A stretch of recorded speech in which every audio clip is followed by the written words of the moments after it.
Bakit ako ang kailangang mag-alaga sa kanya ng mag-isa? Dahil lang ako ang panganay. Ikaw, Lu Ernyo, hindi ka ba kasapi ng pamilyang Lu? Sa tuwing tumitira si tatay sa bahay ko, hanggang alas 11 ng umaga siya natutulog. Ano ba ang sinabi ko? Ikaw ang panganay. Kaya dapat mas marami kang akuin. Sa gabi, tinutulungan ni Jiangwo si Lu Ernyo na pumalaot at madaling araw na kung makabalik sa daungan. Pero hanggang alas 11 lang siya natutulog. At saka bumabangon. Ikaw ang nagpalaki sa dalawang anak na iyan. Jiangwo, kawawa ka naman. Kasalanan mo ang lahat. Tingnan mo kung ano ang ginawa mo. Sa pamilyang ito. Ganoon nga. Pinaghihirapan ng Lu Ernyo namin ang pangingisda. Tapos may isang nakikisalo lang sa pagkain. Madali ba iyon? Mangisda. Magluto. At gumawa ng mga gawaing bahay. Ano ba ang hindi ko ginagawa? Kumakain lang ako ng ilang kanin ninyo. Kahit kumuha pa kayo ng trabahador. Mababayaran din naman niya ang sarili niya, hindi ba? Tatay. Kailangan nating linawin ang bagay na ito. Bata pa at malakas ang trabahador. Matanda ka na. Maikukumpara ka pa ba sa kanya? Ang tatay mo ay isang malapit ng mag-anim na taong gulang. Gaano karami pa ba ang kaya niyang kainin? Sa lahat ng pamilya sa buong nayon. Kayong dalawang pamilya lang. Ang may pinakamataas na bahay. Mahirap ba talagang pakainin? Ang isang matanda. Kapitan. Hindi pwedeng ganoon ang sabihin mo. Ang pera ng kahit sino ay hindi basta nahulog mula sa langit. Tama. Bakit hindi hayaan si Luxia Oyan ang mag-alaga sa kanya? Hindi ba si Luxia Oyan ay anak din niya? Tama na. Sobra na. Noong nagsisimula pa lang tayong mabuhay, isang kalawanging kawali lang ang ibinigay ko kay Xia Oyan. Kayong dalawa kung makaasta. Parang kayo ang bumuhay sa kanya. May gana pa kayong ipaako kay Xia Oyan ang pag-aalaga sa akin. Ano naman ngayon? Kahit baliktarin mo pa ang langit. Si Luxia Oyan ay anak mo rin naman. May tungkulin siyang alagaan ka. Kayong mga batang ito, pawang lumaki sa pagkain ng pamilyang Lu. Bakit si Luxia Oyan ay pwedeng maghugas kamay at pabayaan ka? Ikaw ang ama niya. Hindi ka dapat kumiling. Matandang loko. Sa tuwing pumapalaot ang dalawa mong anak, pinagbabayad mo ako ng mas malaking bahagi. Ngayon na kumikita na sila, hindi ka na nila kinikilala. Nakapunta na ako sa labas. Mula ngayon, ako, si Lu Jiangwo, ay mabubuhay sa sarili kong kakayahan. Hindi ko kailangan ang pag-aalaga ni Numan. Nakapunta na ako sa labas. Tatay, ikaw mismo ang nagsabi niyan. Narinig ng lahat. Siya mismo ang gustong umalis. Hindi kami. Ayaw naming alagaan ka. Tama. Ako si Lu Jiangwo. Ako mismo ang gustong umalis. Mula ngayon, ayoko na sa inyong lahat. Mga anak at manugang. Hindi na kayo mahalaga sa akin. Tatay, sa katawan mong iyan, ano ba ang kaya mong gawin? Baka kung saan ka mapahamak. Huwag mo kaming abalahin. Kaming mga anak mo. Kung mabubuhay man o hindi, hindi mo kailangang alalahanin kami. Mayaman man o mahirap, wala na iyong kinalaman sa inyo. Mas mabuti sigurong mag-isip muna kayo.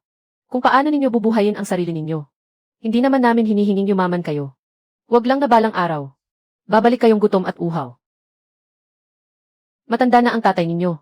Gusto niyang umalis at mamuhay sa labas. Bilang mga anak niya, wala na tayong dapat pag-usapan. Aalis na si tatay. Desisyon niya iyon. Bilang mga anak, ano pa ang masasabi natin? Kung aalis siya, umalis siya. Hindi rin naman natin siya mapipigilan.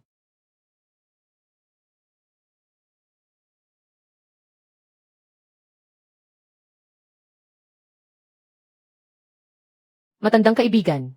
Bumalik na ako. Baka kailanganin ko pa ang tulong mo sa hinaharap. Hindi na kailangang magsalita pa. Simula ngayon, kayong dalawa. Kung lalabas sa dagat ang mga anak ninyo, hindi ko na sila pakikialaman. Tanggapin mo muna itong isda. At gawin mong hapunan. Salamat, matandang kaibigan.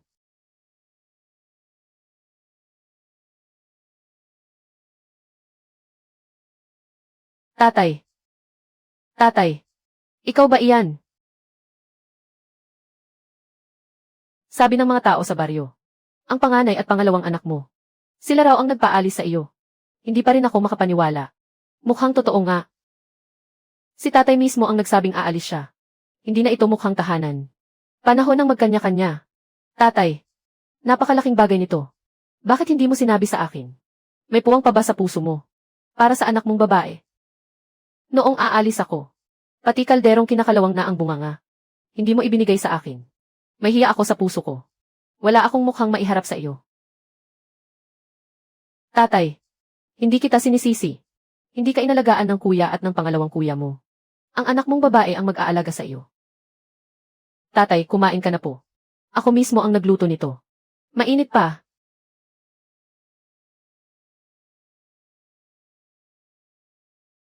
Talagang masarap ang lutong ng anak na babae.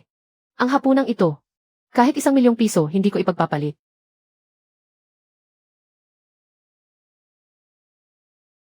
Tatay, ang malaking dilaw na isdang ito. Mahigit 3 kilo siguro, ano? Ikaw ang nakahuli. Maliit na dilaw na isda lang naman. Talagang pambihira ang galing ni tatay. Mula ngayon, araw-araw. Manghuli ako ng isang bangka para sa iyo. Tatay, gusto mong pumalaot para mangisda. Ang tatay mo noon ay kilalang kilala sa buong lugar. Bilang hari ng pangingisda. Kung hindi dahil sa mga kuya mo. Na naging abala matapos mag-asawa. At kailangang may mag-alaga sa bahay. Hindi ko rin pababayaan ang bangka. Pero, tatay, paano po kayo mangingisda ng walang bangka? Si Oyan, pwede bang hiramin ang bangka ninyo? Para magamit ko muna. Ang lahat ng mahuhuli. 70% ay mapupunta sa inyo. Sapat na sa akin ang 10%, tatay. May edad na kayo. Mabangis ang hangin at alon sa dagat. Paano kung may mangyaring masama? Maagang pumanaw ang nanay ninyo. At ang magkakapatid ninyong magkakaibigan. Ay nagkaroon na rin ng kanya-kanyang pamilya. Buong unang kalahati ng buhay ni tatay. Ay ginugol niya sa pakikipagsapalaran sa dagat. Sa natitirang kalahati ng buhay niya. Hindi na rin siya makahiwalay sa dagat na ito. Tatay, maghintay ka.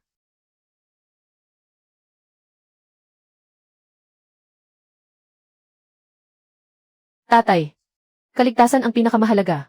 Kung masama ang panahon, umuwi agad kayo. Kayang buhayin ng anak ninyong babae si tatay. Hihintayin namin ang magandang balita mula kay tatay.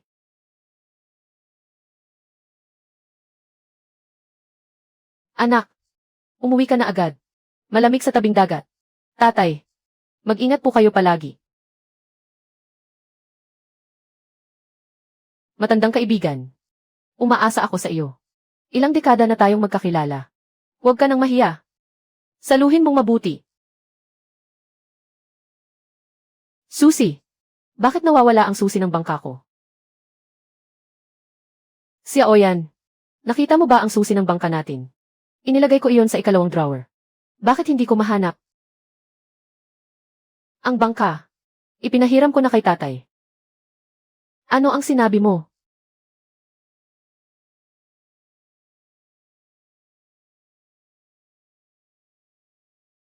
Nababaliw ka na ba, si Oyan? Talaga bang ipinahiram mo ang bangka kay tatay? Sa edad niyang iyan. Kaya pa ba niyang pumalaot at magpakapagod? Wala nang ibang mapagpilian si tatay. Kaya sa akin siya nang hiram ng bangka. Sabi ni tatay, 70% ng huli ay sa atin. 10% lang ang gusto niya. Maliit na bagay lang kung mawala ang bangka.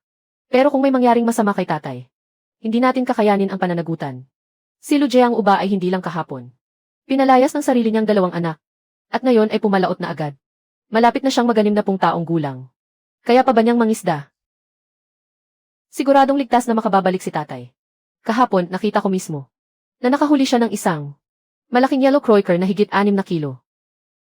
Bunso, hindi sa pinapakialaman kita, pero hirap na hirap nang maghulog ng lambat si tatay. Umaasa ka pa bang makahuli siya ng isda? At paghahasyan pa ninyo ang pera. Ano ba ang tatay? Wala na tayong pakialam sa kanya. Mula ngayon, tawagin na natin siya sa pangalan niya. Lu Jiangwu. Mga kabarangay, kayo ang maging saksi. Kahapon pa ay si Lu Jiangwu. Hindi na kami magkakakilala. Kung may masamang mangyari sa kanya, wala na kaming pakialam. Huwag kayong magmalinis. Kayong mag-asawa, ang mga ari-arian ni tatay ay kinuha ninyo hanggang sa huling sentimo. At kahapon, nagsabwatan pa kayo. Para palabasin si tatay ng bahay. Ngayon, sasabihin ninyong wala kayong pakialam. Si tatay mismo ang nagbanggit nyon. Huwag mo siyang siraan. Si Lu Jiangwu ay may edad na. Pero kung umasta kayo, parang wala kayong isip. Ikaw, na anak niyang babae. Ibalik mo ang bangka niya.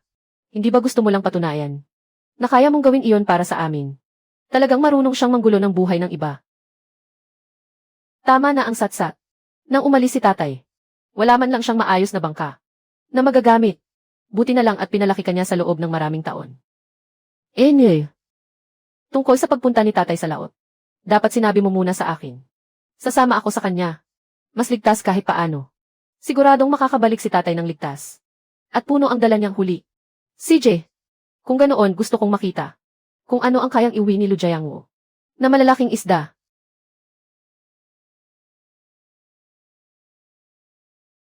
Heto na naman siya. Puno na rin pati ang huling balde. 5 o 6 na balde ng premium sea cucumber. Aabot sa 10,000 ang presyo nito. Parating na ang bagyong signal bilang 12. Matandang loko. Panahon na para umalis. Ituro mo sa akin ang daan pabalik.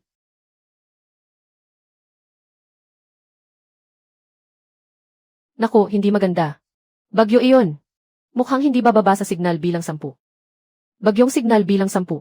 Kahit ang mga profesional na pangkat ng mangingisda ay baka hindi makalabas. Si tatay. Noong bata pa si tatay, hari siya ng pangingisda. Hindi siya natatakot sa bagyo. Siguradong makakabalik siya. Bata pa ba siya ngayon? Ayan, lagot na. Wala na ang tao at ang bangka. Mga kabarangay, ang pamilya namin ay wala ng kaugnayan kay Lu Jiangwo. Kayong lahat ang mga saksi. Ano man ang mangyari kay Lu Jiangwo, huwag kayong lalapit sa amin para managot kami. Tumahimik ka. Wala pang 3 araw si tatay na nawawala. Luxia Oyan, lumaki na ang pakpak mo. Naglakas loob kang magsalita. Nang ganyan sa hipag mo. Inubos ninyo ang pera niya. At pinalayas pa ninyo siya sa bahay. Ganyan ang ginagawa ng masasamang tao. Anong magandang salita ba ang dapat naming gamitin sa inyo? Ikaw. Ngayon mo lang naisip maging mabuting anak. Nasaan ang pagiging masunurin mo noon? Tama. Si Lu Jiangwo ay palaging inaalagaan namin at ng pamilya ng 2 anak. Ilang araw mo ba siyang inalagaan ni Luxia Oyan? Iyon ay dahil iyon ang napagkasunduan bago tayo naghiwalay. Bumalik na ang bangka. Hindi ang bangkang ito. Hindi rin ang bangkang ito. Tatay. Tatay, nasaan ka? Isang bagyong signal number 12. Hindi pa siya bumabalik sa ganitong oras. Baka napahamak na si matandang Lu. Nasaan ang tatay mo? Nasaan ang bangka ng pamilya ninyo? Nasaan ang sinabi mong uwi siyang punong-puno ng huli? May bangka pa ba? Tatay. Tatay. Nagpunta lang ako sa dagat. Bakit kayong lahat ay sobrang kinakabahan? Matandang Lu. Talagang napakatibay mo. Kahit bagyong signal number 12. Nalagpasan mo. Sinabi ko na sa inyo. Ligtas na makakabalik si tatay. At may iuwi ang hari ng pangingisda. Anong mamahaling huli kaya iyon? Baka naman. Tubig dagat lang ang laman ng bangka. Mabuti nang nakabalik siyang buhay. Huwag ka nang umasa na may uwi pa siyang kahit ano. Feng Shu. Halika, tulungan mo ako. Ano ito? Nagkakahalaga ito ng ilang daang yuan. Isang premium sea cucumber. May 5 o 6 na bariles. Ilang daang yuan ang halaga ng bawat isa. Premium sea cucumber ang mga ito. Niloloko mo ba kami? Sa ganitong lagay ng panahon, mailalabas bang sea cucumber? Natuto na rin pala siyang manloko. Bakit hindi mo sabihin? Nasa dagat ay nakahukay ka ng ilang bariles ng sea cucumber. Talagang premium sea cucumber ito. Kasing kapal ng pulso ko. Alam ko na nga. Ligtas na makakabalik si tatay. At punong-puno pa ng huli. Napakahusay mo, matandang Lu. Hindi lang ito isang bangkang puno ng lamang dagat. Para itong isang bangkang puno ng ginto. Nabigo ba kayo? Ang matandang ito ay hindi nawala sa dagat. At nakapag-uwi pa. Ng lamang dagat na nagkakahalaga ng 10,000. Tabi muna ang lahat. Sobrang laki ng mga ito. Premium sea cucumber. Ilang dekada na akong nagtatrabaho sa pamilihan ng lamang dagat. Pero ngayon lang ako nakakita nito. Boss Zhou. Dahil narito ka na rin. Magbigay ka na ng presyo. Bibilhin ko lahat ng sea cucumber na ito. Premium sea cucumber. Lahat. Bibilhin ko lahat. Ang kabuang bilang ng sea cucumber ay 174. Kung 200 yuan bawat isa. Gawin na nating eksaktong 40,000. Katumbas iyan ang kalahating taong kita ng pamilya ko. Napakaswerte naman ng taong ito. Sobra naman ang swerte niya. Heto ang pera, boss. Pakibilang. Kung may mamahalin ka pang huli sa hinaharap, ako agad ang una mong tawagan. Tatay. Napakahusay ninyo po. Mabuti na lang at ipinahiram ni Xiaoyan ang bangka. Sa inyo po. Kung hindi, sasakit ang tiyan ko. At pagsisisihan ninyo ito. Tingnan natin kung sino pa ang maglalakas loob magsalita. Tatay, matanda ka na. Tatay, ang dami-daming pera. Hindi ligtas na dala-dala ninyo iyan. Ipaubayan ninyo na lang sa akin ang pag-iingat. Tama, tatay. Sa edad ninyong iyan, bakit kailangan ninyo ng ganoon karaming pera? Hayaan ninyong kami ni ate ang mag-ipon para sa inyo. Ano ba? Nang iimbot ba kayo ng pera? Tatay, hindi naman po iyan ang ibig kong sabihin. Hindi ba pamilya tayo? Pamilya mo. Hindi kita kilala. Wala kang konsensya sa sinasabi mo. Sa lahat ng mga taon na ito, kami ang palaging nag-aalaga sa iyo. Ngayong kumita ka na, sinasabi mong hindi mo na ako kilala. Nag-aalaga sa akin. Ako ang pumalik kay Ernyo sa pangingisda. Umuuwing madaling araw-araw-araw. 4 na oras lang ang tulog. Nag-aalaga sa akin. Sinasabi pang kumakain ako ng libre. Kasama ang atsara. At nagsasayang ng pagkain. Nag-aalaga sa akin. Pinilit ninyo akong mapunta sa wala. At manghiram ng bangka sa manugang kong babae. Sino ba talaga ang walang konsensya? Tatay, huwag mong baluktutin ang mga salita. Baluktutin ang mga salita. Magaling kang mangbaluktot ng salita. Mas mabuti nang may konsensya kaysa wala. Kahapon lang ninyo pinalaya si tatay. At pinalabas ng bahay. Ngayon, nang makita ninyong kumita si tatay. Walang hiya kayong lumapit para humingi. Hindi ba kayo natatakot na kutyain ng mga taga-baryo? At pagsalitaan ng masakit. Kung naghiwalay na kayo, hindi talaga dapat ibigay ang perang ito. Danyo at Ernyo. Tatay, ano man ang sabihin mo, inalagaan kita ng maraming taon. Aminin mo man lang iyan. Tama. Tungkol sa pag-aalaga sa pagtanda. Alam iyan ng lahat ng kapitbahay. Kahit ayaw mong aminin, wala kang magagawa. Pinalaki ko kayong dalawa ng ilang dekada. Pinakain, pinainom at nilinis ang kalat ninyo mula pagkabata. Pinag-aral ko kayo. Pinag-asawa at ipinagawa ng bahay. Mapatutunayan din iyan ng mga taga-baryo. Mapatutunayan nila ang lahat. Aamin ba kayo o hindi? Danyo at Ernyo. Napakabait ninyong mga munting anghel. Nagkapamilya lang, nakalimot na sa pinagmulan. Napagkasunduan na. Na 70% ang ibibigay sa inyo. Kunin ninyo. Tatay. Mas kailangan ninyo ngayon. Ang pera kaysa sa amin. Sinabi ng kunin mo na. Alam ni tatay ang ginagawa niya. Napakatuso mo, Lujayango. Mas gugustuhin mong ibigay ang pera sa ibang tao. Kaysa sa sarili mong mga anak. Grabe ka. Kahit gaano pa kalapit ang isang tao, malamig pa rin ang dugo. Ano naman ang silbi nito? Asawa ni Danyo. Huwag ka nang gumagawa ng gulo. Nakatingin ang lahat.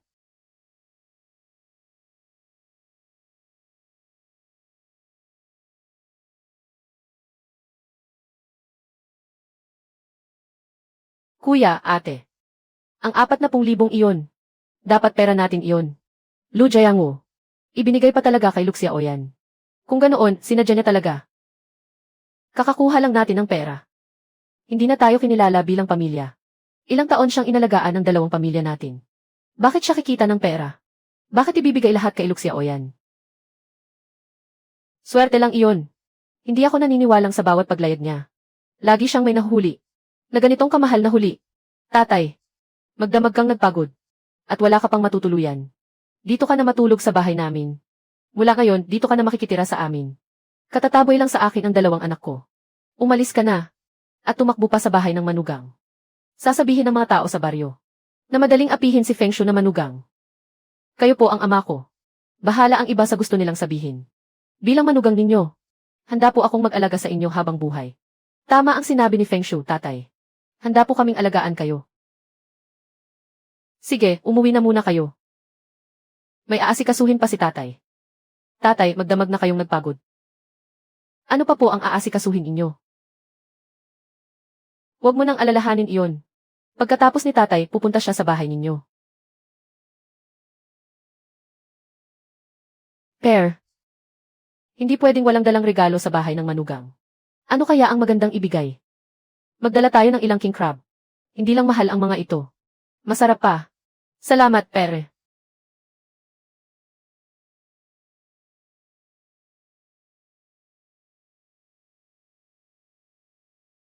Anak, bakit ang dami mong nilutong putahe? Si Feng Shui ang nag-utos sa akin. Magdamag kayong nagpakahirap sa dagat. At inabutan pa ng malakas na bagyo. Kailangan ka naming paghandaan ng maayos.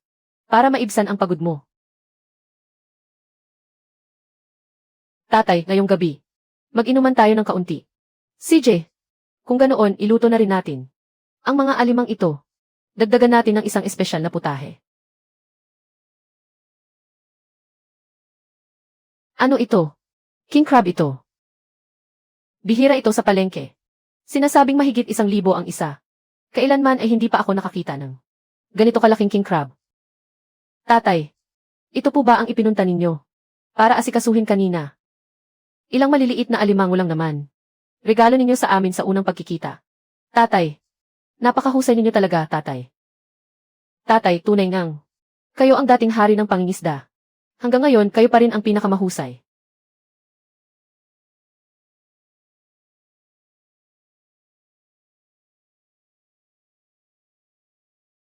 Nakapagpasya na ako.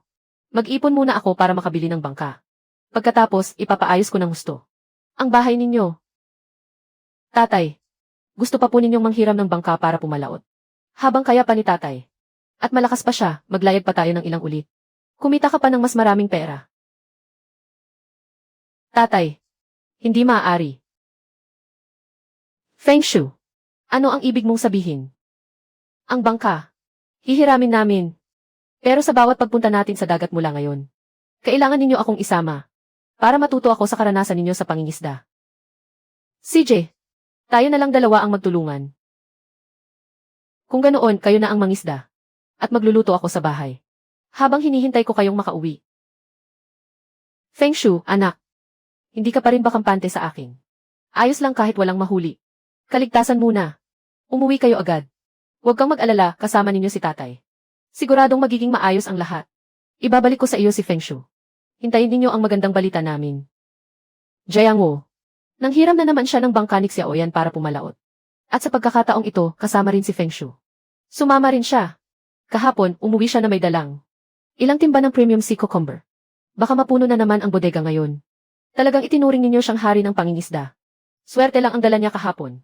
Nakisabay lang siya sa bagyo at nakapulot ng ilang timba ng sea cucumber. Ano ba ang ipinagmamalaki ninyo? Ngayon, wala namang bagyo. Gusto kong makita kung ano ang mahuhuli niya. Kung ganoon, buksan ninyong mabuti ang mga mata ninyo. At panoorin ninyo ng walang kurap. Sumakay na kayo at magtrabaho. Feng Shu, ihagis mo ang lambat. 5 minuto pa lang mula nang umalis ang bangka ni tatay. Nasa mababaw na bahagi pa lang tayo. Wala tayong mahuhuling malalaking isda sa malalim na dagat. Sino bang nagsabing manghuli ako ng isda?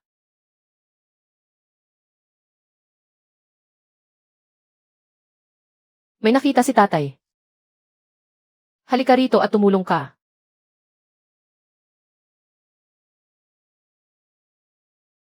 Diyos ko. Butter crab. Tatay. Yaman na ang dumating sa atin. Pawang nagkakahalaga ng ilang libo bawat isa. Mga butter crab ang mga ito. Kapag nayahon na sa tubig ang butter crab, maikli ang itinatagal nitong buhay.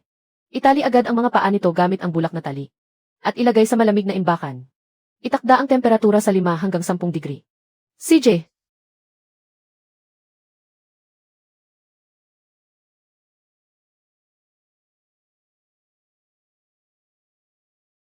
Tatay.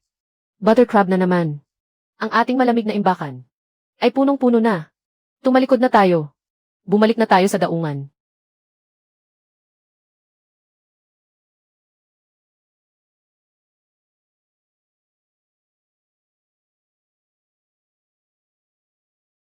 Parang nakakita ako ng multo.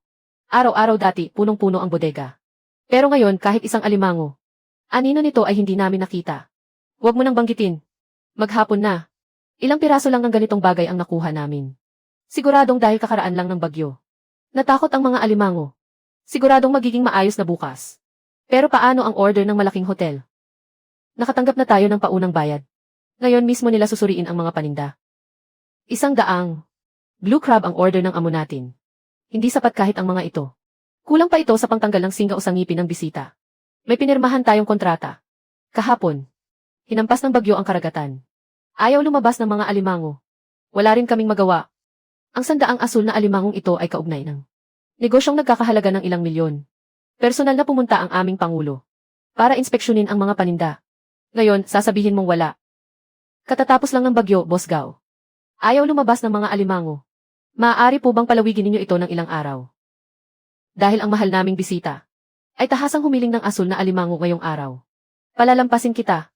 Pero hindi nila ako palalampasin. Kung hindi talaga maaari, ibabalik namin ang 10,000 yuan na deposito. Sa inyo. Kung hindi ninyo maihahatid ang 100 asul na alimango. Ayon sa napagkasunduan, magbabayad kayo ng 10 ulit na bayad sa paglabag sa kontrata. 10 ulit. Ibig sabihin, 100,000 ang kabayaran ninyo. Isa lamang akong karaniwang mamamayang umaasa sa pangingisda. At may gana ka pang sabihin. Nabuhay namin ang kapalit nito. Sa pagnenegosyo, kailangang sumunod sa mga patakaran. Kayo ang lumabag sa kontrata. Makatuwiran lamang ang hinihingi kong kabayaran. Ang pagpunta sa dagat para mangisda ay nakasalalay na sa pagkakataon. Katatapos lang ng bagyo. Saan naman kami makakakuha ng 100 asul na alimango? Tingnan mo ang mga bangkang ito. May nakahuli na ba ng magagandang huli? Bumalik na si Lu Jiangwo. Puno ng bangka niya ang mga butter crab. Butter crab. Isang buong bangka. Ang butter crab ay uri ng asul na alimango. Masariwa at mas matamis ang lasa nito. Siguradong masisiyahan ang mga bisita kapag natikman nila. Halika, tingnan natin. Boss, mas malaki pa ang alimangong ito kaysa sa mukha ko. Talagang pinakamahusay na butter crab ito. Napakalaki ng mga butter crab na ito. Ngayon lamang ako nakakita ng ganito. Sakto ang mga alimangong ito para sa ipambayad natin. Danyu. Ernyu. Bilis, ibaba ninyo ang mga alimango. Ang daming taong nakatingin. Balak ninyong nakawin ang mga paninda. Kasosyo namin si Boss Gao. Ilang alimango na lang ang ipambabayad natin. Ama ba talaga kayo? Hindi ba dapat tulungan ninyo ang sarili ninyong mga anak? Lahat ng kinita ninyo ay ibinibigay ninyo sa isang tagalabas. Pero hindi ninyo tinutulungan ang sarili ninyong mga anak. Saan ba may amang kagaya ninyo? Sino ang tinatawag mong ama? Mas mabuti pang aso ang inalagaan ko kaysa sa inyong dalawa. Kayong magkapatid na manugang. Noong pinalayas ninyo si tatay, ni isa sa inyo ay walang sinabi. Ngayon, sa kaninyo naaalalang kilalanin siyang ama. Sino ka ba para magsalita? Pamilya namin ang pinag-uusapan dito. Wala kang karapatang makialam. Tumahimik ka. Si Feng Shu ang manugang kong lalaki. At mas mabuti pa siya ng 100 ulit kaysa sa inyong masasamang anak. Na pinalayas ang sarili ninyong ama. Dati, sa balita ko lamang ito nakikita. Ngayon, talagang nabuksan ang mga mata ko. Ang matandang mangingisdang ito. Parang nakita ko na siya sa kung saan.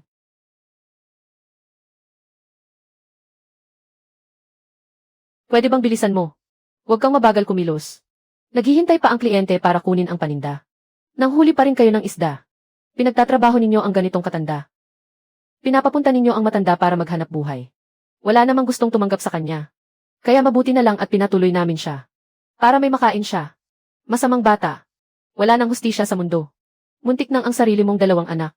Mapilitang mangutang dahil sa mga utang. Pero bilang ama, ibinigay mo ang lahat ng pera. Sa manugang mong babae. Paano pa kami mabubuhay ng ganito? Tatay, kung may kaunti ka pang malasakit, ibigay mo sa amin ang bangkang panghuli ng alimango. Gusto mo bang nakatingin lang? Habang pinapanood ang 2 anak mong lalaki, na nagkakawatak-watak ang mga pamilya, para lang sa kaunting pera. Nagdadrama at nag-inarte. Moral na panggigipit. Umalis kayong lahat dito ngayon din. Sa kontrata natin, malinaw na asul na alimango ang nakasulat. Kahit dalhin pa ninyo ang bangkang ito, wala pa ring silbi ang mga butter crab. Paglabag pa rin iyon sa kontrata. Umuwi na lang kayo agad. Humanap kayo ng paraan para makalikom ng 100,000. Kung hindi kapag lumipas ang takdang oras. Sa korte na tayo magkita. Tatay, huling beses na kitang tinatanong. Handa ka ba o hindi? Naibigay sa mga anak mo ang bangkang panghuli ng alimango. Wala akong mga anak na lalaki. Isa lang ang anak kong babae. Mabuti. Napakabuti. Kung wala kami, sino ang mag-aalaga sa iyo pagtanda mo? Hindi ko kailangan ng sinumang mag-alaga sa akin. Tatay. Ang tapang mo. Talagang walang hiya ka. Huwag mong isipin na wala akong magagawa sa iyo. Bukas, pupunta kami sa bahay ni Xiaoyan para manggulo. Akala mo talaga si Feng Shu ay madaling apihin dahil mabait at matapat. Tingnan natin kung sino ang mga ngahas. Isa ka lang dayo rito. Bakit ka nagyayabang? Sa baryo namin. Subukan mong gumawa ng gulo. Ano ang binitawan mo? Tingnan natin. Sino man sa inyo ang gagalaw kay Feng Shu? Tama na. Ngayon, makikipag-usap ako sa ginoong ito. Tungkol sa negosyo. Kung magpapatuloy pa kayo sa gulo, ayaw ko ng 100,000 multa. Sa korte na lang tayo magkita. Boss Gao. Huwag po kayo. Umalis. Mauna na po kayo.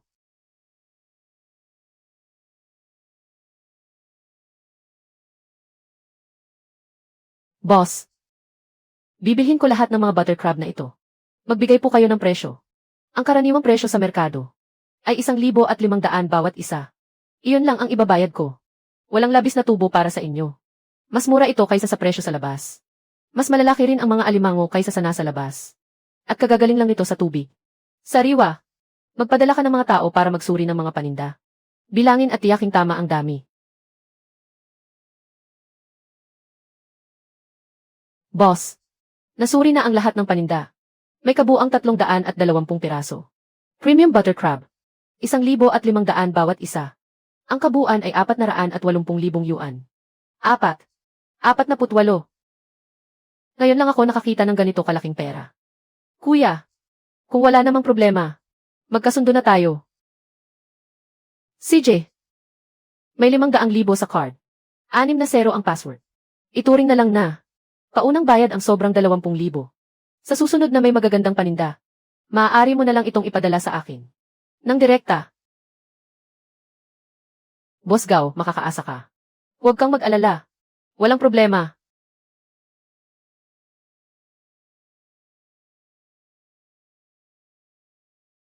Boss, hindi biro ang matandang iyon. Nang marinig niyang 480,000, ni hindi man lang kumurap. Si Aoyan, halika, tingnan mo kung ano ang laman ng bag. Ang dami ng pera. Feng Shu. Saan mo nakuha iyan? Ito po ay ibinahagi ni tatay. Pinaghirapan niya po sa pangingisda. Ayon sa napagkasunduan, 70% ang ibinigay niya sa atin. Nasaan naman siya? Bakit hindi siya umuwi kasama mo? Anak kong babae. Feng Shu. Nandito na po ako. Tatay, pagod na pagod po kayo sa pangingisda. Umupo muna kayo at magpahinga. Nakapagluto na po ako. Ihahain ko na po. Huwag kayong magmadaling kumain. Pumasok ka.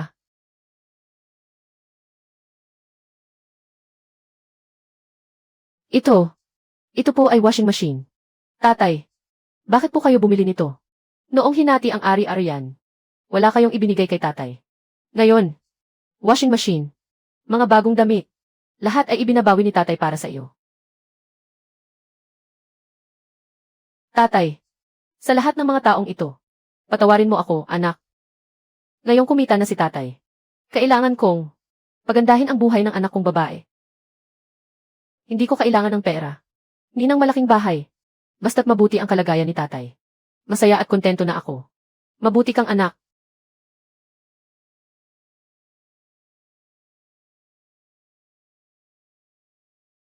Tatay, masayang-masaya ako ngayon. Kailangang samahan ng mabuti ng manugang na lalaki ang tatay. Uminom kayo ng mabuti. CJ, tayong mag-ama. Ngayong araw, magdiwang tayo sa isang tagay.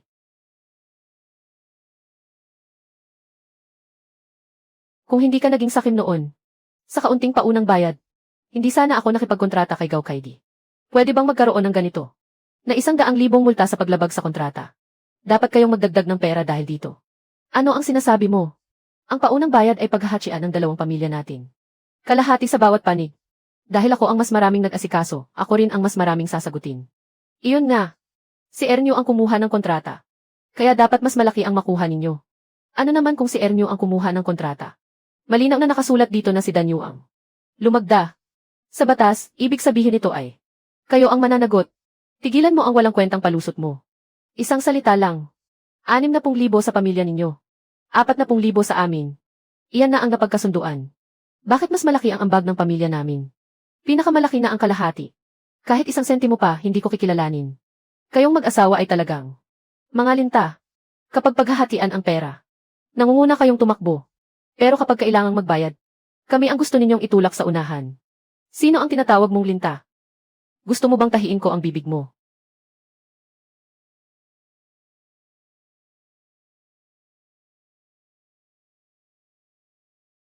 Tatay, maayos agad ang bangka.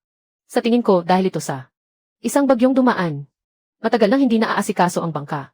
Hindi naman ito sinira ng sadya. Pagkatapos ng biyahe ngayong gabi, pupunta tayo bukas sa bayan. Bibilhan kita ng bagong bangka, anak. Tatay, ano ang malaki nating hulihin ngayong gabi? Tatay. Isang ligaw na malaking dilaw na isda. Ang isang lambat nito ay pwedeng umabot ng 20 hanggang 30,000. Itapon ninyo ito pabalik sa dagat. Tatay. Gagamitin mo ba ang malaking dilaw na isda bilang pain? Hindi sapat ang ilang maliliit na isdang ito. Para makabili ng bagong bangka. Gawin ninyo ang ipinag-utos ko. Ihanda ang lambat pangisda. Mamayang gabi magdadala ako sa iyo ng malaking huli. Maging mapagmatsyag kayo. Kapag may napansin kayo, tawagin ninyo ako. Opo, tatay.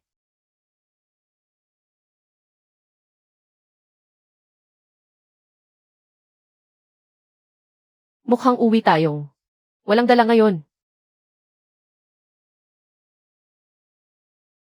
Tatay. May nakita ako. Bilis. Hilahin ang lambat. Gaano ba ito kabigat? Tatay. Parang hindi nakakayanin ng lambat. Ano ito? Ito ay bluefin tuna. Tatay. Bluefin tuna. Nakita ko na ito sa telebisyon. Ang isang piraso ay nagkakahalaga ng mahigit 1 milyon. Yaman ang bumagsak sa atin. Umiwas tayo. Bumalik tayo sa daungan. Kailangang ang isdang ito ay maihatid habang sariwa pa. Boss Gao. Hinanap na namin ang lahat ng supplier.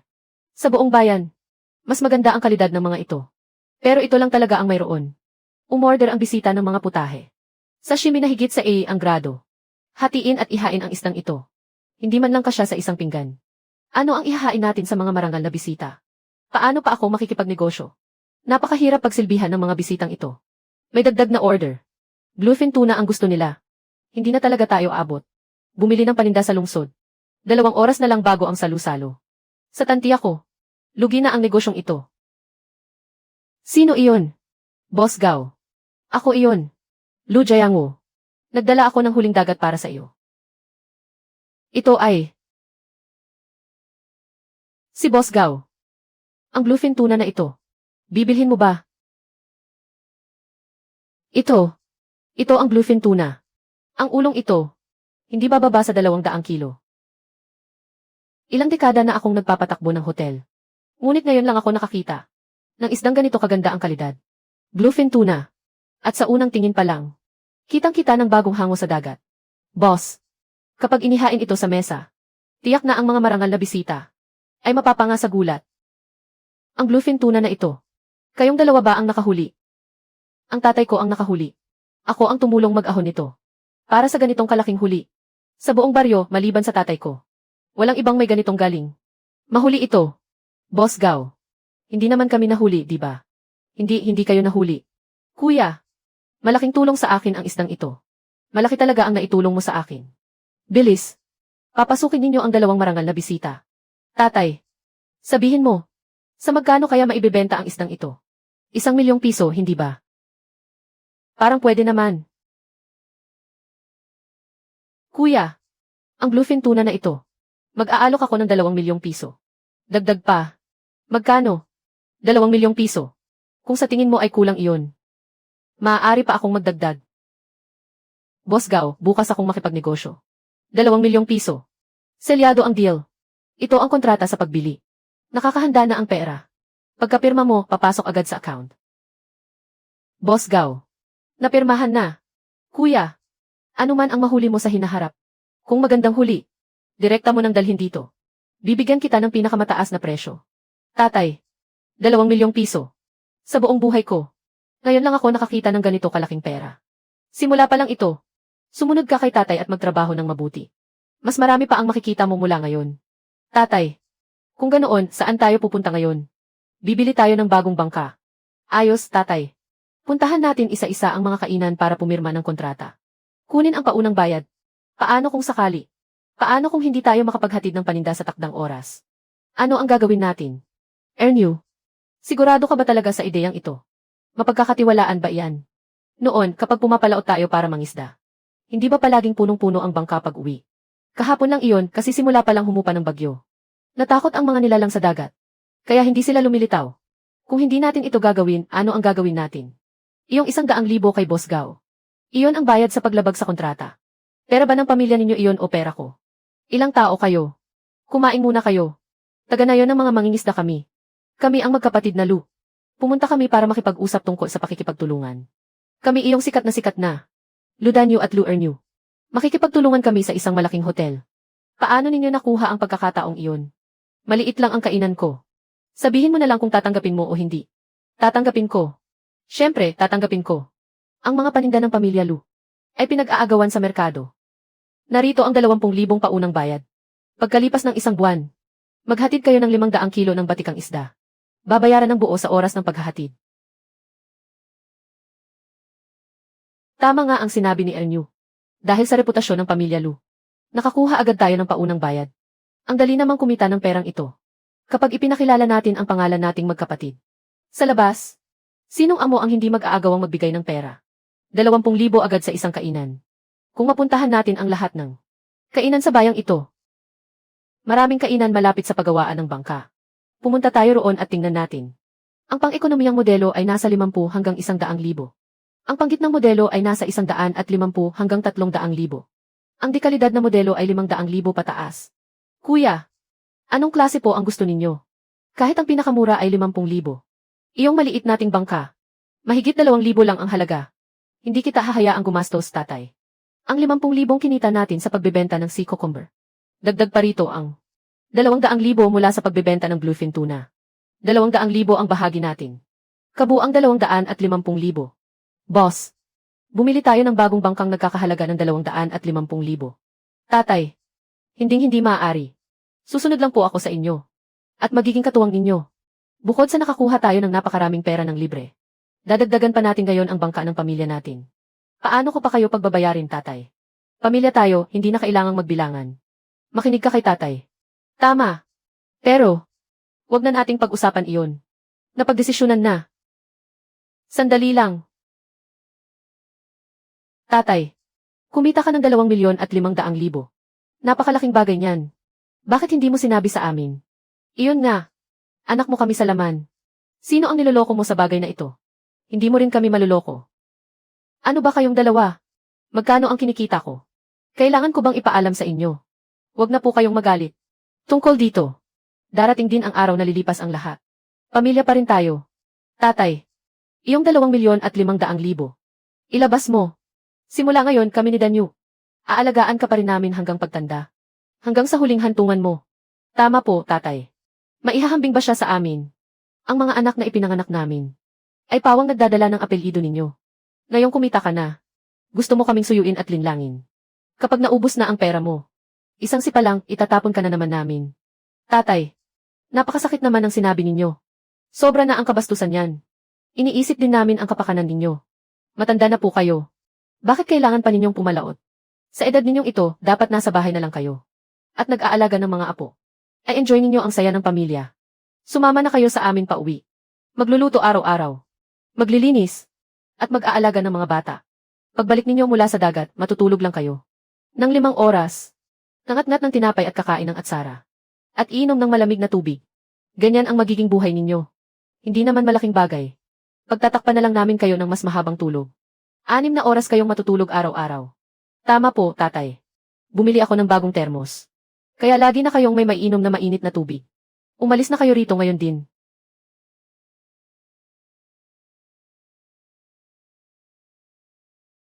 Tatay, nababaliw na ba kayo? Talaga bang ibibigay ninyo ang lahat ng pera sa isang estranghero? Kapag ginamit ninyo ang card ngayon, hihiwalayan ko si Lu Danyu. Pinapanigan ninyo ang isang manugang kaysa sa sariling mga anak. Wala kayong pakialam sa inyong mga anak. Hindi na kami mabubuhay ng ganito. Tatay, mag-isip po kayong mabuti. Kapag matanda at may sakit na kayo balang araw. Kung wala kami, sino ang mag-aalaga sa inyo hanggang sa huli? Noong nakatira ako sa bahay ninyo, kailan ninyo ba ako itinuring na tunay na tao? Kuya, kailangan ko lang po kayong paalalahanan. Kapag nabili na ang bangka, maliban kung may depekto sa kalidad, hindi na ito maaaring isauli o refund. Bayaran mo gamit ang card. CJ, mula ngayon, hindi na kita kinikilala. At hindi mo na rin ako kinikilala. Lu Jiangwu, pagsisisihan mo ito. Naipadala na ang pera. Nasaan ang bangka natin?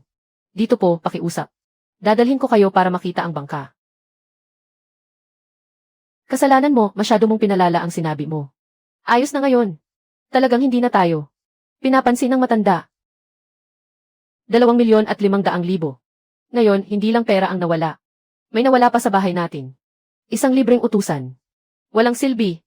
Kung ganoon, nakipagtulungan ang maraming hotel sa atin. Tayo ay makakabili na ngayon ng bagong bangka. Ibig sabihin, pinakamagandang bangka ang bibilhin natin. Dapat natin siyang lampasan ng husto. Ang modelong ito ninyo ay kayang bumiyahe sa malapit at malayong dagat. Kung magdadagdag pa tayo ng 100,000, maaari itong upgrade sa pinakamataas na klase. Kapag pumalaot, parang isang hotel ang loob. Hindi na kailangan. Mangingisda tayo. Hindi tayo nagpa-party sa Eid. Kuya, maging prangka ka. Sa totoo lang po, sasabihin ko sa inyo. Ang mga magarbong kagamitang iyan ay dagdag gastos lang na walang silbi.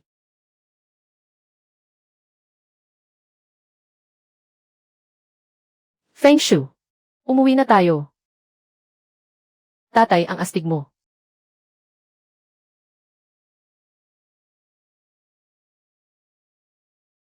Bulok na bangka. Ano bang ipinagmamalaki mo? Isang mumurahing laruan na mahigit 200,000. Akala mo naman, sasakyang panghimpapawid ang pinamumunuan mo. Tingnan mo, tulala siya. Pati tunay niyang mga anak, hindi na niya kinikilala. Boss, bibili kami ng bangka. Anong klase ang gusto ninyo? Gusto namin ang pinakamataas na klase. Iyong nagkakahalaga ng 1,000,000 bawat isa. Bayaran ng buo o hulugan. Hulugan. Hulugan. Ayos lang kahit hulugan. 200,000 ang paunang bayad. Ang natitira ay babayaran sa loob ng 3 taon. Mahigit 20,000 bawat buwan. Iyon na. Pipirma tayo ng kontrata. Ginoong Lu. Ikaw ba ang bagong bumili ng bangkang ito? Magkano ba ang halaga nito? Napakarangya naman. Tatay. Alam ko na ang lahat. Ibinigay ninyo kay Feng Shui ang mahigit 2,000,000. At kayo pa mismo ang naglabas ng pera. Para bilhan kami ng bagong bangka. Anak kong hangal. Anak mo ako. Tungkulin iyan ng isang ama.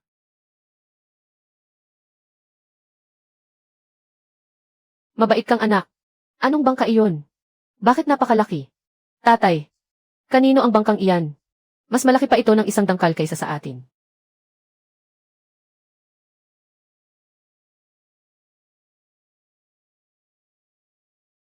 Kanino namang pagkalaki-laking kalansay iyan?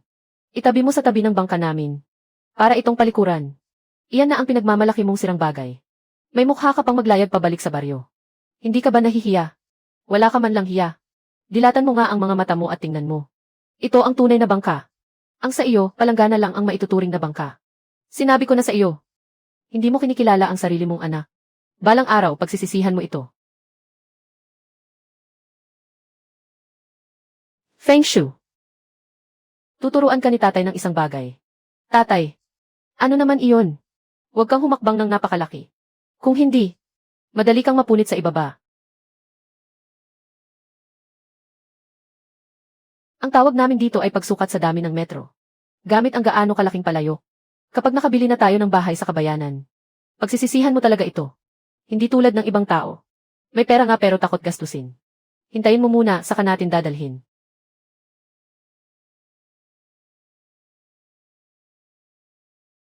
Tara na. Umuwi na tayo.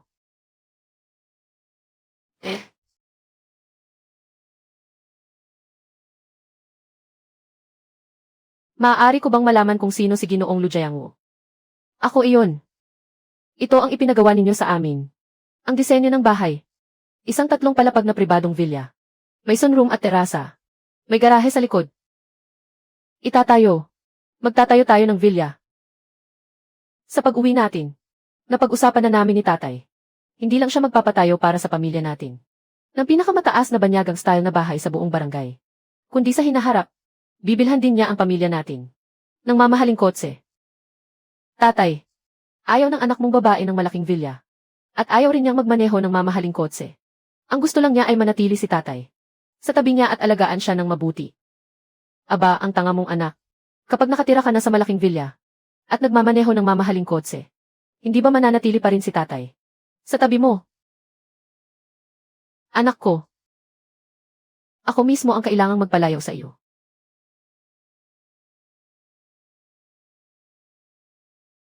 Sige, simulan na natin.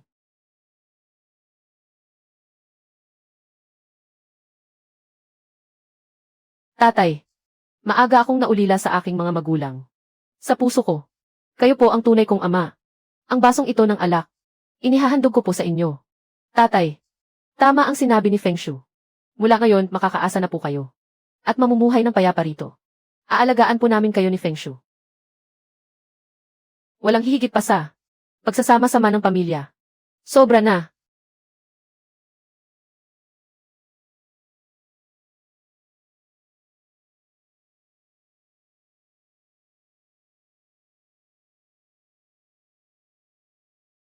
May naririnig akong ingay. Ernyu, bilisan mo.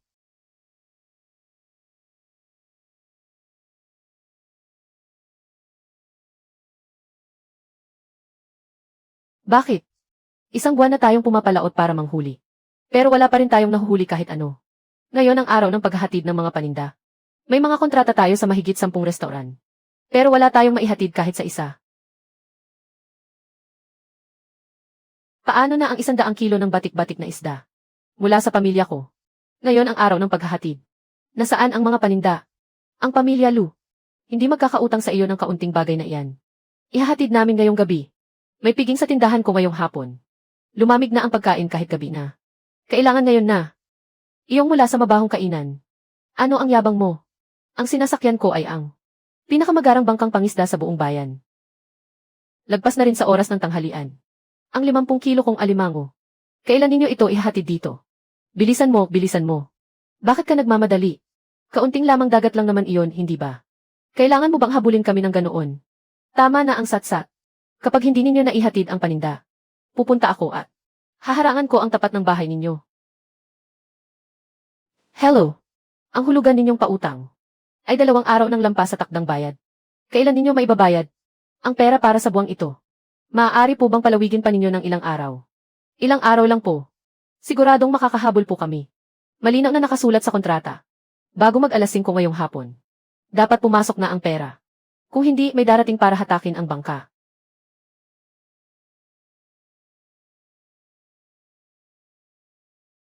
Puro walang huli na naman. Kayong dalawa, dati araw-araw, ay kayang punuin ang buong imbakan. Saan napunta iyon? Noong dati tayong nangingisda sa dagat, bawat pasada ay punong-puno ang lambat. Hindi ko rin alam kung ano ang ginawa niya. At kung anong paraan ang ginamit niya para maakit ang mga isda. Siguradong may lihim siyang teknik sa pangingisda. Matagal na niya iyong inililihim sa atin. Tumawag ang may-ari ng paggawaan ng bangka. Sabi niya, kapag hindi tayo nagbayad ngayong araw, pupunta siya para hatakin ang bangka.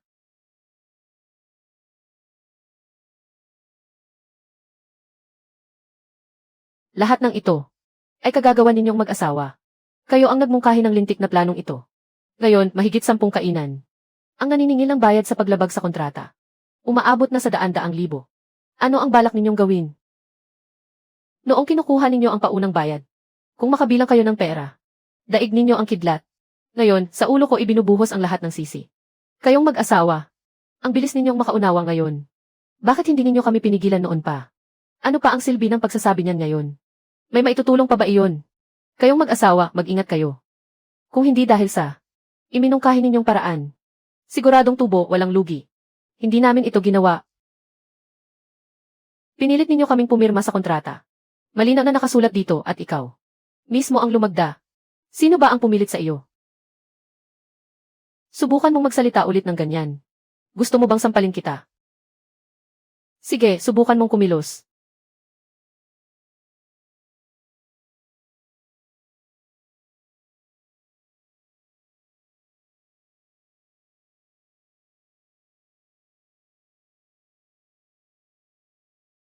Ano ang mapapala sa kakatalo ninyo? Kailangang ayusin muna ang problema sa pera. Manugang, sa mga nakaraang taon, hindi ba marami akong perang ibinigay sa pamilya ninyo? Ngayon na may problema tayo, maaari ka bang manghiram ng pera sa pamilya mo? Pwede ba? Para ito sa paggalang ko sa mga magulang ko. Isa akong anak na babae na nakapag-asawa na.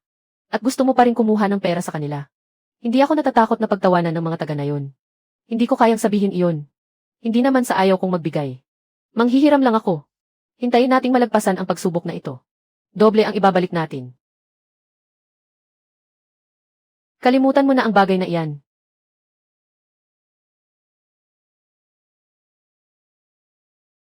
Hipag. Pera iyan ng tatay natin. Mas malaki pa ang kinuha ng pamilya ninyo. Bakit parang ikaw ang pinakaabala rito? Ayaw magbigay ni ate. Ako na ang magbibigay. Wala tayong pera.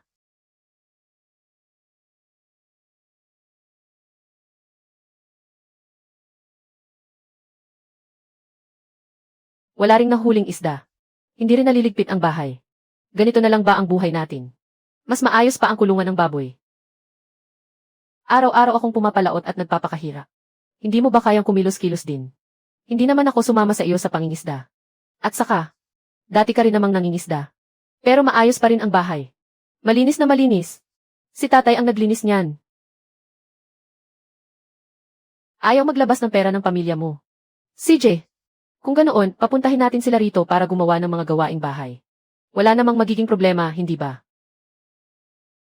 Mayaman sa biyaya ang tatay ko mula pa sa pagsilang. Paano niya magagawa ang mabibigat na trabahong iyan?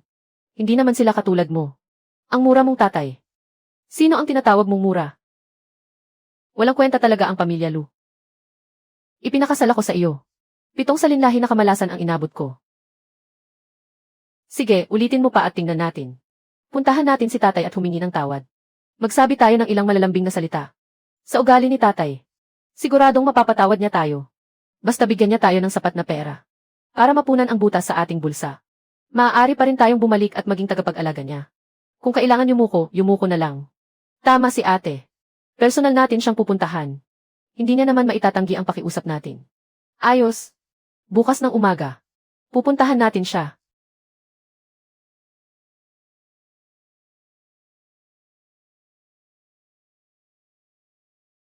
Napakaganda ng pagkakadisenyo ng bahay na ito. Hindi ko alam kung sinong disenyador ang kinuha. Boss Gao. Ang mga plano para sa bahay na ito ay sariling iginuhit ng tatay ko. Isa-isa niyang pinag-isipan at inayos. Hindi ko akalaing si Kuya Lu ay hindi lang mahusay mangisda. Mataas din pala ang panlasa. Tatay, dinalaw po namin kayo. Ang mga pagkaing pampalakas na ito ay handog po namin bilang paggalang sa inyo.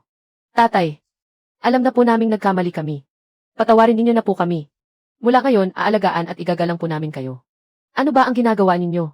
Para kayong asong gubat na bumabati sa manok. Tatay, wag na po kayong magalit.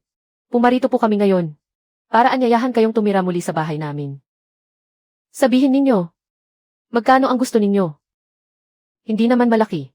1 milyong piso lang. Unahin naming bayaran ang multa sa paglabag sa kontrata.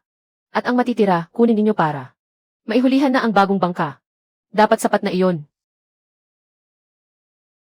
Alam ko nang wala kayong ginagawang mabuti. Lumayas ka agad. Tatay, ang 2 pamilya natin. Halos malunod na kami sa utang. Talaga bang pababayaan ninyo kami? Kayo ang may gawa niyan. Napakasama mong tao. May pera kang magpagawa ng mansyon. Pero wala kang pera para tulungang bayaran ang sarili mong anak ang utang niya. Hindi ka ba natatakot sa balik ng karma? Iyong Siksu. Ano bang gayuma ang ibinuhos niya sa iyo? Mas gugustuhin mong ibigay ang lahat ng pera mo sa isang estranghero kaysa bigyan ng kahit 1 sentimo ang sarili mong anak. Subukan mong insultuhin ulit ang tatay ko. Makikipaglaban ako sa inyong lahat. Tapos na tayo. Iyong mga may-ari ng mga kainan ay nagsipunta na sa pintuan para maningil. Umuwi na kayo agad. Dalhin ang mga bata sa tatay natin. Saan tayo pupunta? Kahit gaano pa siya kalupit. Hindi naman niya kayang pati ang mga apo niya ay itakwil.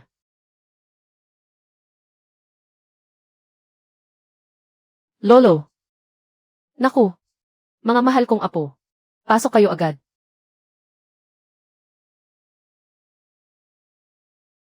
Lolo. Kamukha niya ang nasa larawan. Na lola. Bata, huwag kang magsalita ng kung ano-ano. Mas lalo tuloy siyang namula. Lolo. Lola ba namin siya? Mabait. Kumain kayong mabuti. Kung hindi kayo mabusog, ipagluluto pa kayo ni Lolo.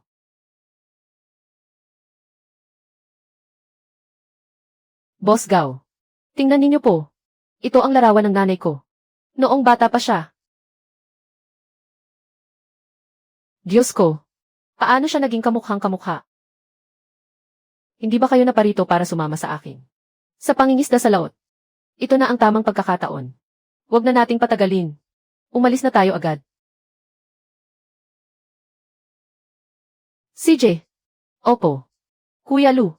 Mga boss, huwag kayong mag-alala. Taglay namin ang pinakamalaking bangkang pangisda sa buong bayan. Tiyak na makahuhuli kami ng paninda para sa inyo. Ano naman ang silbi ng malaking bangka? Kung wala kayong mahuling kahit isang isda. Dumating na ba siya? Paninda lang ang kinikilala namin. Ang utang ninyo sa bangkang pangisda ay ilang araw ng lampas sa takdang bayaran. Ayon sa nakasaad sa kontrata, opisyal na naming kinukuha ang bangka. Hindi ninyo ito maaaring basta hilahin palayo. Kapag nawala ang bangka, paano na kami mabubuhay? Paandarin na at ilayo.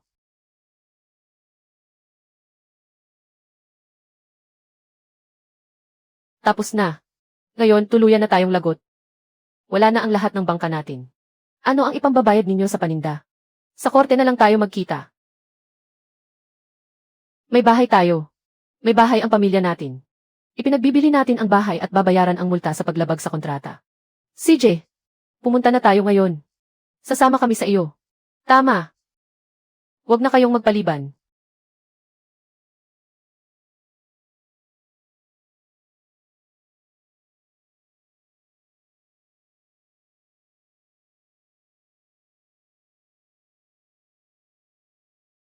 Mama, sabi ni Lolo, dalhin ko raw ito. Pabalik. Dalhin mo pabalik. Anong klaseng siranggamit iyan? Tumpok lang ng basurang papel.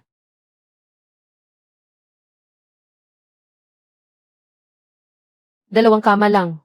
Paano tayo matutulog? Wala nang pera. Sapat lang para buksan ang isang silid na ito. Walang silbing bagay. Kung ganoon, matulog ka sa labas.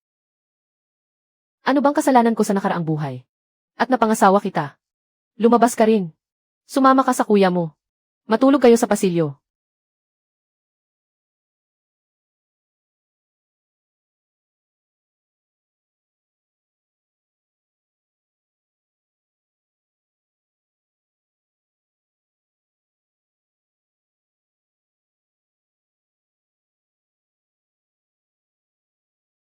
Doktor.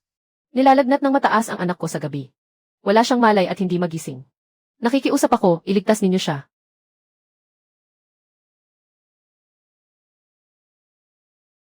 Danyu. Magpagaling ka muna rito sa bahay. Pupunta sa dagat si tatay para mangisda. Kapag kumita na siya, bibilhan kita ng paborito mong tamis na candy.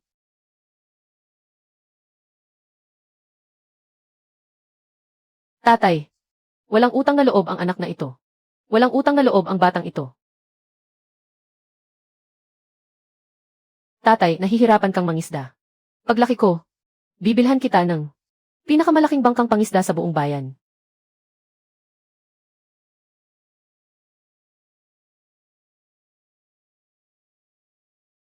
Hindi pwedeng magpatuloy tayo ng ganito. Paano tayo makakabangon? May naiisip akong paraan. Pipilitin natin ang matandang iyon. Nailabas ang pera niya. Anong paraan? Maaaring walang maniwala sa sinasabi ng matatanda. Pero kapag bata ang nagsabi at nanggaling sa bibig niya, mas kapani-paniwala. Boss Gao, anong isda ang gusto ninyong kainin? Depende yan sa mahuhuli ni Ginoong Lu kung ano ang kaya niyang maiuwi. Sa buong mundo, walang isdang hindi kayang hulihin ang tatay ko. Walang isdang hindi niya kayang hulihin.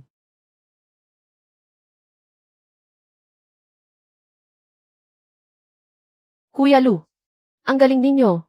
Hindi pa kailanman nakatanggap ang hotel namin nang ganito, kalaking ligaw na dilaw na isda. Pampagana pa lamang ang mga ito. May mas malaking palabas pa tayong ihahain. Boss Gao, bakit namumula ang mukha ninyo?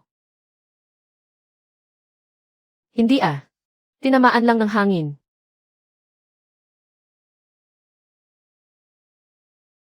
Kapitan, isusumbong ko si Lu Jiangwu. Ayaw niyang tanggapin ang mga anak ko. Ilang dekada ko nang kilala si Jiangwu. Ang ganitong bagay ay hindi niya kayang gawin. Kung hindi ninyo siya pagsasabihan, Pupunta kami sa bayan para magsumbong. At isasama ka namin sa reklamo. May ebidensya ba kayo? Kailangan pa ba ng ebidensya? Karaniwan namang masayahin. Ang dalawang batang iyon. Mula nang umuwi sila sa bahay ni Lu Jiangwo. Parang malapit na silang malugmok sa depresyon. CJ. Kung gayon, susundin ko ang tamang proseso. Sa makalawa gaganapin ang pagpupulong ng buong nayon. Sa harap ng buong nayon. Lilinawin natin ang lahat sa harap ng bata at matanda. Pero sasabihin ko na ito ng maaga. Kung pagbibintangan ninyo kami, iba na ang usapin. Kung ganoon, magkita tayo sa pagpupulong. Boss Gao. Kung may kailangan kayong paninda sa hinaharap, tumawag lang kayo ng maaga. Talagang itatabi ko iyon para sa inyo. CJ. Basta paninda ninyo iyon. Ang presyo ko ay palaging doble ng presyo sa pamilihan. Tatay. Naku, hindi maganda ito. Magkakaroon ng pagpupulong ang nayon. Kung ano-ano ang sinasabi ng dalawang manugang. Tungkol sa inyo sa buong nayon. Sinasabi nilang hindi ninyo mahal.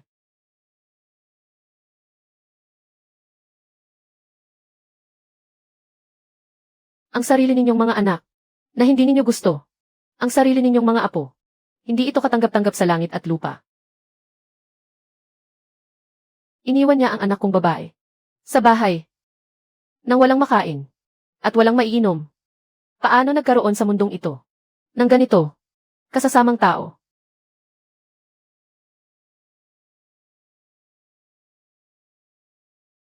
Kailanman ay hindi sinabi ng tatay ko na hindi niya mahal ang kanyang mga anak. Napakabuti ng tatay ko. Sa mga anak niya. Pinilit lang siya ng asawa ko. Naturuan ang mga bata na magsinungaling. Akala nila sa paraang ito ay malilinlang nila. Ang pera ng tatay ko. Tama ang sinabi ni kuya. Tayong dalawa ang nagkamali. Nakapag-asawa tayo. Ng ganitong mga manugang. Talagang tayo ay walang galang na mga anak. Ludanyo, nababaliw ka na ba? Alam mo ba kung ano? Ang sinasabi mo. Hindi pa tayo tapos. Ikaw na walang konsensya. Ilang hirap ang tiniis ko. Dahil sa pagsunod sa iyo. At para lang sa isang matanda, ipinagbili mo ako. Lolo. Gusto ko pa ng baboy na litson. Lolo. Hindi maganda ang paldang binili kahapon. Pangit ang disenyo ng mga pusa rito. Hindi ito maganda. Gusto kong magpalit ng iba. Paano naging kamukha ng batang ito? Si Lu Jiangwo. Hindi niya raw minahal ang mga anak niya. Para lang makahingi ng pera. Tinuruan pa nilang magsampa ng maling saksi ang mga anak.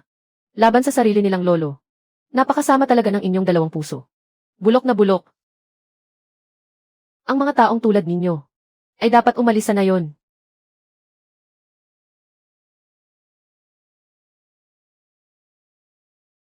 Nagkamali kami. Nakipagdiborsyo na kami. Sa amin na ang mga bata. Mula ngayon, kami na ang magtatrabaho. Kami na ang bubuhay sa aming pamilya. Tatay, hindi ninyo kailangang patawarin kami. Kami ang nagkamali. Mula ngayon, aasahan na namin ang aming sarili. Hinding-hindi na namin kayo ipapahiya.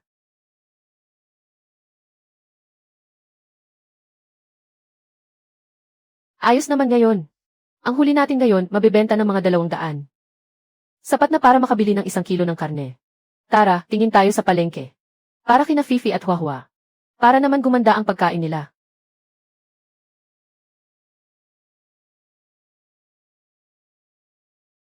Fifi. Mali ang pagkakasulat mo rito. Isulat mo ulit. Huahua. Hindi mo pa tapos ang math problem mo. Hindi pa, eh. Opo, alam ko na. Tiyuhin. Tatay, tingnan mo. Tapos ko na po. Lahat tama. Ang galing talaga ni Huahua. Huwag ka nang mag-aral. Tama na ang pag-aaral. Maghugas kayo ng kamay at kumain na. May pritong tadyang ngayon. Dumating na si Lolo. Lolo. Lolo. Nagluto si Tito ng pritong tadyang. Ang bango at sarap. Halika, tikman mo agad. Tatay. Dumating na po kayo. Tatay, dito po kayo umupo. Ipaghahain ko po kayo ng kanin. Hindi na ako upo. Dumaan lang ako para sumilip. Sina Fifi at Huahua.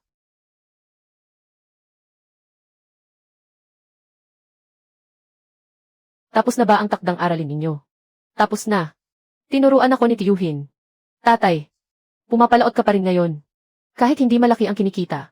Nakakapag-ipon tayo bawat buwan. Huwag po kayong mag-alala. Babalikan at tutubusin namin balang araw ang lumang bahay. Tutubusin namin ito. Tatay, hindi na namin kayo muling bibigyan. Mamumuhay tayo ng maayos. At aalagaan namin sina Fifi at Wahwa.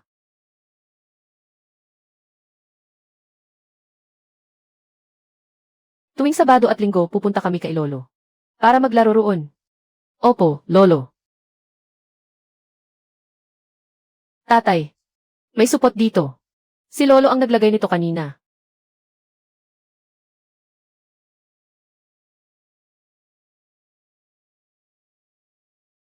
Tatay.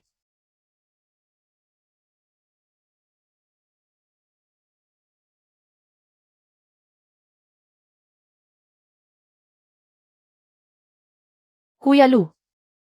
Pagkatapos mong magretiro, ano ang balak mong gawin? Halos buong buhay ko ay inilagi ko sa pakikipagsapalaran sa dagat. Para sa natitira kong buhay, balak kong ibenta ang bangka ko at bumili ng yete para maglakbay sa buong dagat. Gusto ko pa rin kumain ng isda. Iba't ibang klase ng isda. Kaya, maaari mo ba akong isama? Ganoon kalaking negosyo. Talaga bang kaya mong bitawan iyon? Ayoko nang magtrabaho. Kalahati ng buhay ko ay ginugol sa pagtatrabaho. At kalahati sa pagpapakapagod. Ngayon, gusto ko namang humanap ng sarili kong daungan. Kung saan makapagpapahinga ako ng mabuti. Hindi ko alam kung ano ang pinapangarap na daungan ni Miss Gao. Sa puso niya, kahit anong daungan ay ayos lang. Pero may isang kondisyon. Dapat apelyidong Lu ang daungang iyon.